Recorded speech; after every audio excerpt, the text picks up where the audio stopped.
All right, guys, welcome back. We are here for another long form piece from your boy, Conor Moves. This one today is about human habits, how they affect our posture and our pain. To start this off, we are, as a society, running into issues at increasing rates, not decreasing rates. Even as technology increases, communication increases, you would think that would correlate to a decreasing rate of issues, whether it's health issues, some type of mental emotional issues, or just straight up weakness, right? Weak postures, weak bodies, so on and so forth. And why is that? Why is it that people are so quick to turn to an external solution to solve their issue? Why is it that medication, a brace, orthotics, certain shoes, diet pills, weight loss pills, whatever it is, why is that the thing that we feel that we need in order to solve our issues?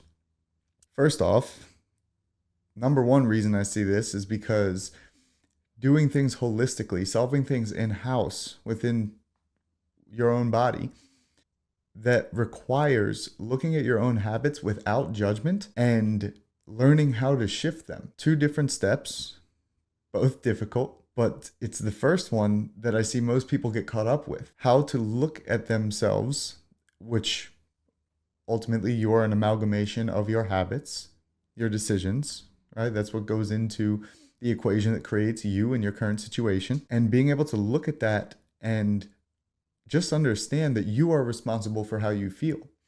It's so easy to pass that ownership or blame onto something else. The weather, money, conditions, a sunny day, rainy day, good day, bad day. This person did that, that person did this. It's so easy to pass that blame externally. It's so easy to think that we can pull something else in to be able to solve that issue for us. A lot harder to look at yourself and be aware and honest that you created the situation that you're in. All right, so whether that situation is solvable by medication, by a pill, by a brace, by a doctor, by a therapist, by somebody else, your partner, your coworker, your teammate, whether that situation is actually solvable by them or they are actually involved in it, because they might play a role to some degree. Ultimately, that situation runs through you. You are where it starts and you are where it stops. The quicker you can get to that internal locus of control, the faster you're going to be on the way to solving that issue without needing something else. When we take on external solutions, one of the things that feels so good about it is that it implies that we don't need to change anything. It implies that the results and consequences of our actions and our decisions are not actually related. It feels really good to give up that responsibility. I'm guilty of it myself. I totally understand it. It's way easier to reach for something else or see something that's, oh, that'll solve my problems, than it is to say, okay, Connor, what are you doing that has led to these situations? What are you doing that deserves a better outcome than what you're currently experiencing? We are all guilty of it. It is completely natural. In order to best and most effectively make these changes, have to take ownership and responsibility and understand that our habits, our decisions led to our current position. Yes, other things might be involved, but it comes back around to us. A huge piece of creating the changes that we want to see, whether that's in our posture or some type of pattern-based pain or our weight loss or our feet hurting, some type of itis or osis, some type of labeled disease, hormone imbalances, autoimmune, pelvic floor dysfunction, herniations, sprains, strains, pulls, tears, whatever it is. It's about being aware of exactly where we are. So once we get over that initial step, that initial hump of admitting to ourselves that we are the reason we are in our current position, whether that position is good or bad, we have to then become honest and loving towards ourselves about it. How do we do that? We have to make these things objective. We have to take the understanding that our habits over time create the results or the quality of our life, and we have to get it into actions.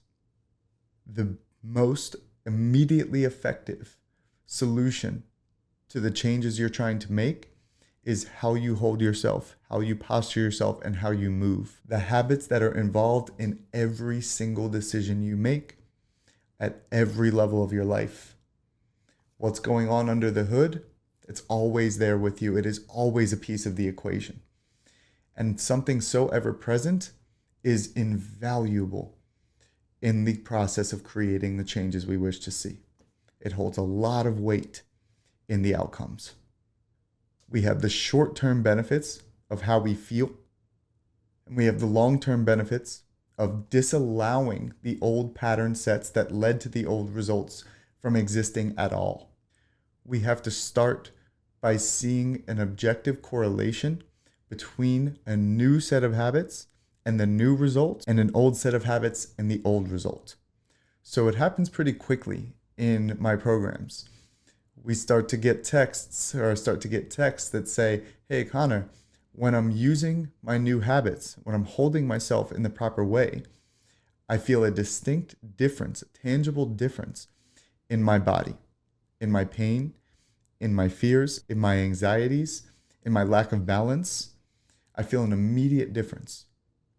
Once that immediate difference is created, it's now objective. It's not so painful to take responsibility and ownership in your current situation. It's now obvious. Okay, cool. My habits affect my outcomes. Got it. I no longer have to be fearful or shameful or avoidant of the fact that I am in control of my outcomes. Once that positive correlation is created and it's become objective, that you have ownership in your outcomes, even if it was unknowing, now it's known.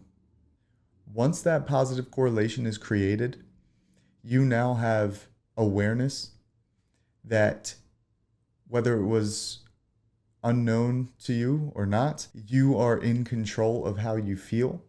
You no longer need to feel a certain way about it, and your actions, your habits have power in them. Then the real game begins. It becomes about conditioning these new postures, habits, movement patterns, in order for your brain to no longer recognize the old one as an option at all. This is a practiced thing. Those old patterns live in you. They will forever live in you. They are part of what made you. It's part of what allows you to sit here and listen to this today. They're not bad. They're just what they were. And what they were had certain outcomes that you didn't like. So if you shift those habits, you can shift the outcome. You get so good at shifting those habits that you begin to become able to predict them. You can see them before they start to happen to you, and you can make the decisions that allow for those new outcomes to exist more often. Over the years of practice, soon the old outcomes no longer have a chance to exist. That is the only way to make a complete and sustainable change. Otherwise, if we allow space for those old habits to exist, guess what? They're going to exist. Guess what's going to happen if they exist? Your old outcomes. For example, in my own body, somebody who had to lose 100 pounds, there were a lot of different things that I was doing poorly. And I tried a lot of different things in order to get myself out of those situations without taking responsibility and shifting those habits. If I could go back and tell myself one thing, it would have been to take ownership of the habits sooner. It would have been to understand that there were ways to hold your body so that extra weight was deemed unnecessary by the brain, and then the brain is working with you to solve your issues, not against you. It feels as though a weight has been lifted off your shoulders as you go to climb the mountain that is making these changes in your life. So, in summation, number one, the awareness of the situation that you're in is your first step, are the reason that you are in your situation. There is no external solution to a sustainable result, a sustainable change, what you're looking for. You have to take this on yourself. Number two, once you make that understanding objective, there's not as heavy a stinging feeling. The sting in the belly goes away. It's not shameful. It's not something to be scared of. It just becomes what it is. And then lastly, we have to get conditioned to those new habits that led to that objective positive correlation. Once those things are done correctly, there is no more room for the old habits to exist. Once there's no more room for the old habits to exist, the old outcomes will also cease to exist. You have now become the owner of your destiny. The weight of the situations will no longer hold you back from being able to create exactly what it is you want to create in your life. Whether that's a change in your body or physical composition, your relationship, your job, your sports team, or sport outcomes, you can control the majority of those things by making shifts in your own habits. Thank you guys so much for listening. If you have any questions, please hit me up on Instagram, jump in the comments, jump in my DMs, ask them. I guarantee you they've been asked before. If you think that you're ready to start making these shifts and you want the fastest track through them, that's exactly what my business is made for. Jump on the website, schedule yourself a consultation call, take a peek at the services before you do so you have a little bit of background, and let's start this process. Awareness, education, ownership. Let's get to it. Peace out, y'all.